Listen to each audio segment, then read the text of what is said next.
New this morning, former New York Mayor Rudy Giuliani is once again standing by his comments, questioning the love President Obama has for the United States. Check out the cover of today's New York Daily News. It's a picture of the president in the style of the cable TV show The Americans. Giuliani says Obama was influenced by communism and socialism, and we'll talk more about that in a moment. But it all stems from this statement made by Giuliani Wednesday night. "I do not believe that the president loves America." Giuliani goes on to say he doesn't love you, and he doesn't love me, and he wasn't brought up the way you were brought up, and I was brought up through love of this country. Well, let's talk more about this and what it could mean for 2016 possible candidates. Lisa Boothe is a Republican strategist. Maria Cardona is a Democratic strategist and CNN political commentator. Ladies, good morning. Hi, Victor. Good morning, Victor. Hey, Lisa, I want to start with you. You knew that was coming, right? I knew it was coming. Our Jim Acosta spoke with the former mayor last night. He is not only standing by those comments, doubling down, and as part of that interview with the New York Daily News, he says that I don't see the president as being particularly a product of African-American society or something like that. He isn't. The ideas that are troubling me are, and are leading to this, come from communists with whom he associated when he was 9 years old. Obama's grandfather introduced him to Frank Marshall Davis, a member of the Communist Party, when he was 9 years old. What is the value of introducing a meeting when the president was 9 and how that could impact his decisions today? What is Rudy Giuliani trying to get at?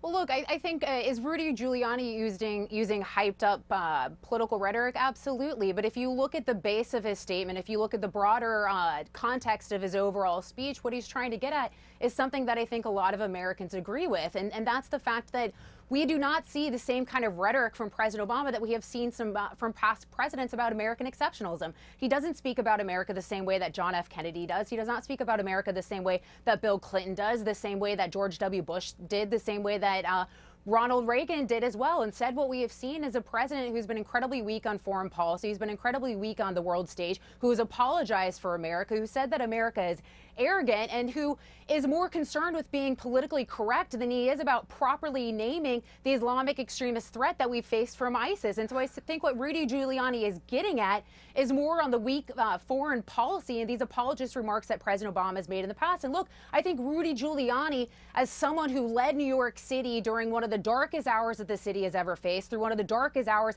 that this country has faced, with more leadership than we have ever seen through President Obama, has earned his right to criticize President Obama. What do you believe? Do you believe the president loves his country? Lisa? Yeah, no, sorry, I thought you were talking to Maria. Yeah. No, look, I do believe that President Obama loves America, but look, I think that he has, as I've said before, he's used a different kind of rhetoric when speaking about America than presidents past, and this is something that was highlighted, but this is something that was highlighted even by liberal publication Slate. Slate even highlighted the differences between President Obama's rhetoric and rhetoric of presidents past. Lisa, I'm not going to take a side here, obviously, for obvious reasons, not my job, but I will have to take the side of things that have actually happened and have not happened. And the president wrote in his book and has said in many speeches that in no other country would a story like his be possible, and has talked about the exceptionalism of America and Americans on many occasions. I got to get to Maria here, because I wonder if we should look at this from another angle. We're going to talk now about 2016. The GOP hopefuls, they've now got to negotiate this minefield. Whether they back Giuliani or not. Why should they? Marco Rubio asked why they should have to respond to something that Giuliani said. In his words, Democrats aren't asked to respond every time Joe Biden says something that's off color.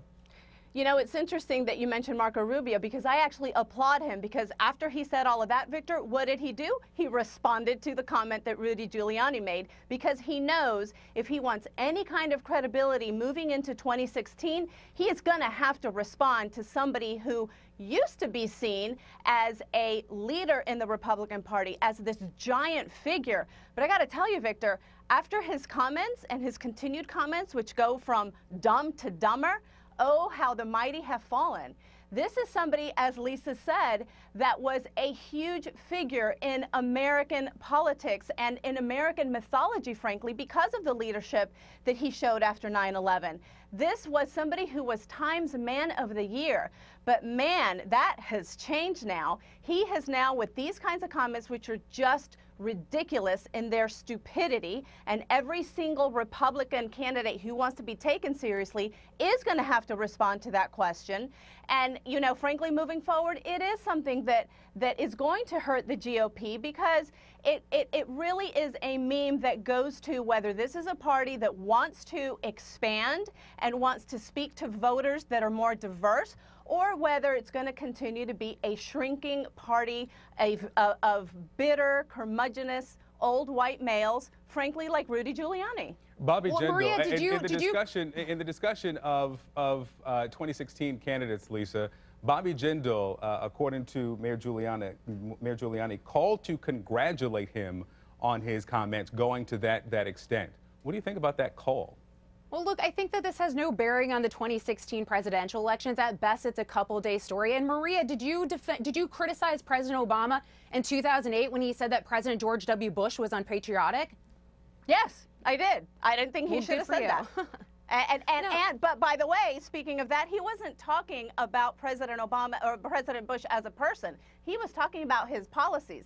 His policies are absolutely fair game. No, but if you look at what Rudy Giuliani said, if you look at Rudy Giuliani said, outside of parsing individual statements, what he said in the broader context of his speech was criticizing President Obama on weak foreign policy and criticizing President Obama for apologizing for America on the world stage. At its base, at its core, the core of Giuliani's speech was about that. And I think he's accurate in that statement. I think that's something that a lot of Americans would agree with. Now, has he said other statements that a lot of people probably wouldn't agree with?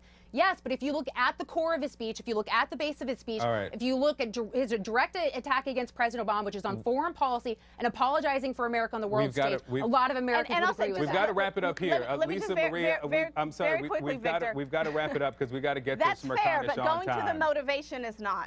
All right, Smirkanish, we'll have more about this conversation at the top of the hour. Lisa, Maria, thank you so much. Thank you, Victor. We'll be back.